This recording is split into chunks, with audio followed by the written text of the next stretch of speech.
ההקרים, קודם כל, לתת להם מכות, לא רק מכות כל כך מכירות, שהמחיר יהיה כבד מנשוא. כרגע המחיר לא כבד מנשוא. על התקפה רבת היקף ברשות הפלסטינית. זה לפחד שהכל מתמוטט. לא פוחדים, צוחקים להם, יראו לנו לתוך הישרת פה וצחוק ופשוט הם לא פוחדים. זה מה שמביא אותם רגע, אבל אז שוב פעם העולם יגיד מה, אתם כובשים? אתה לא מפחד מהעולם, ביבי. במיוחד היום עם אמריקה, אני יודע מה זה אמריקה. אמריקה זה דבר שאפשר להזיז אותו בקלות, להזיז לכיוון הנכון. לא יפריעו לנו. אז אם אנחנו עושים לזה משהו, אז הם... יש שווה, אז נניח שהם אומרים משהו. 80% מהאמריקאים תומכים בנו. זה אבסורד. לא פחדתי לתעמת שם.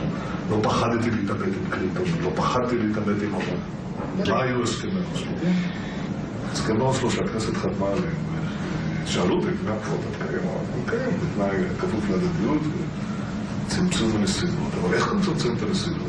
אני אתן פירוש להסכם שיאפשר לי להפסיק את הדהירה הזאת לקווי 67. איך עשינו את זה? אף אחד לא אמר מה זה אתרים צבאיים מוגדרים.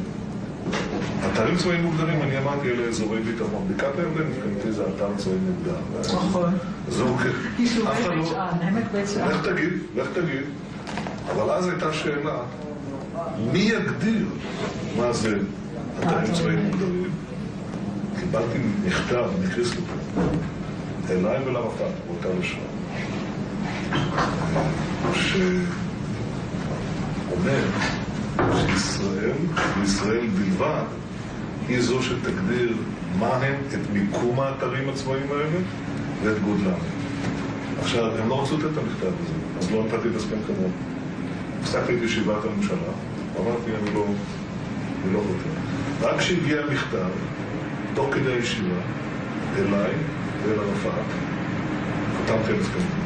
תגיד לו שעדיף לתת 2% מאשר לתת 100%.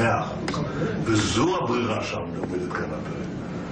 אתה נתת 2%, ובזה עצרת את הנסיגה הזאת במקום 100%.